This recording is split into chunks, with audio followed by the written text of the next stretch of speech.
Hello class! Today I'll be doing a presentation on marriage and the family and diversity.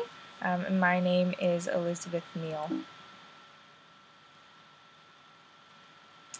So diversity in the family, there's no longer a common structure for family. I don't know if there ever really was.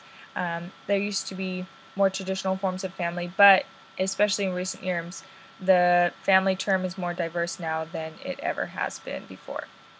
So I'll be going over 3 different types of families and going more in depth on some of the benefits and challenges that each of these face and defining them and just looking closely into that. So the first one that I'll be going over is a husband and wife who are married and most likely have children. And this is a husband and wife that are not divorced or anything like that, but we're assuming they're staying married. So most of these couples practice homogamy, so they meet each other through social activities or from being geographically close. They a lot of times share religious values, have cultural similarities, and then sometimes even ethnic similarities. So this is very common in a typical husband-wife form in the U.S. So, and again, we're looking at parents who are still married. Some of the benefits of this are that these couples tend to be more economically stable. So because they have 2 working parents within the family working together to provide, whether that means both parents are working or one works and one stays home, the chances of these couples being under the poverty line are less.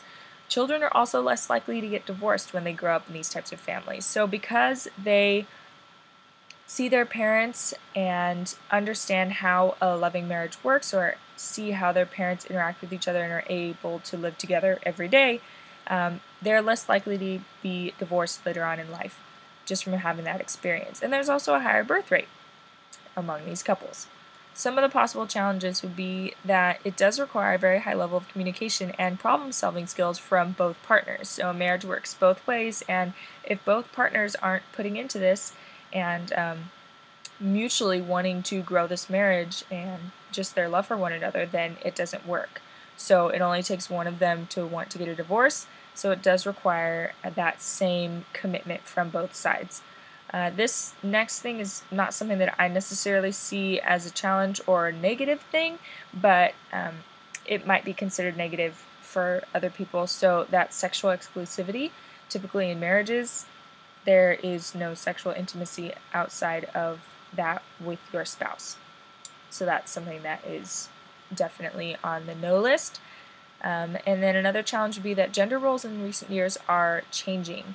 So it used to be traditional marriages that the man would go out and work and provide for the family, and the woman would stay home and keep up the house and raise the children. So in more recent years, with women being more involved in the labor force and having their own careers and getting a higher education, gender roles are definitely changing, and that's causing strife within the traditional marriage setup because there's not really a traditional marriage anymore. Next one I'll be looking at is divorced and or single parents. So these are parents who are raising children alone as a result of divorce or other singleness, like having children out of wedlock.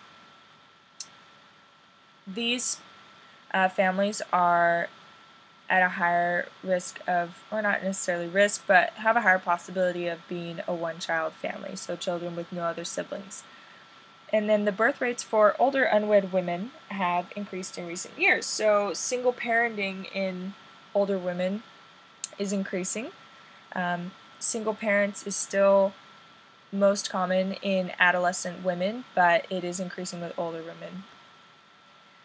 Benefits would be that because of increased female independence, more women are able to single parent and do it very well. So as before, it would have been, in order to raise a child on your own, you definitely need help from outside family members, parents, things like that. Now, because women are more involved in the labor force and having their own careers, they're able to raise children on their own and do it quite successfully.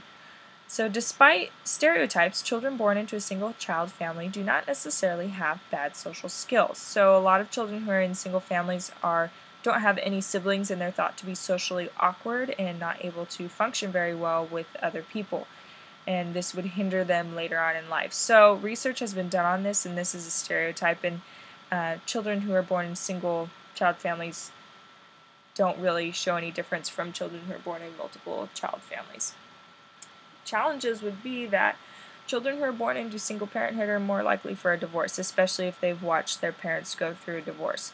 So that's because they have not been able to see what an effective marriage looks like firsthand. And so when they get into their own marriage, a lot of things might come as a surprise, and they just don't have the necessary communication skills like a child who came from a parent family with both parents who are married.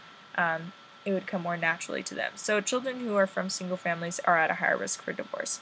And then single household families have a higher percentage of people living under the poverty line, and that percentage is 13.3% for male single households, and then 28.3% for female single households. Next one I'll be looking at is families with adopted children. A married couple with a or multiple adopted children. Examples of these would be couples who choose adoption because of infertility reasons, such as involuntary or impaired fertility. So involuntary would be that something they didn't necessarily have control over, and it was just involuntary for whatever reason they're not able to conceive. And then impaired infertility is something happened to them causing them not to be able to have children. Most parents who adopt children have a higher income and have higher education. So they're usually very economically stable. About 2.5% of all children in the U.S. are adopted. Some benefits of adoption is this family form allows for couples who might not be able to have children on their own to have a child. So lots of people can't have children for whatever reason, and it seems very unfair, and adoption provides a way for them to have a child and still be a parent even though they are infertile in some way. This is also really big for people who are pro-life. It is an option for unexpected pregnancies, women who are young and don't want the baby, can't raise the baby financially, whatever reason it is. This is a pro-life option for that. The baby can still live, just live with another adopted family. And then another benefit is international adoption, adoption of older children and children with disabilities. So international adoption is adoption of children who are overseas or in another country somewhere. Most of the time they're in impoverished countries where they don't have a lot of means when it comes to money, so being adopted into a family, into a more wealthy family, is extremely beneficial for them, just that all their needs being met. And then adoption of older children, so children who are not necessarily babies, but maybe got taken away from their children, or the children were taken away from their parents at some point when they were older. And then children with disabilities who are born with mental or physical, some type of disability, and they need special care. So adoption provides a way for them to all have care.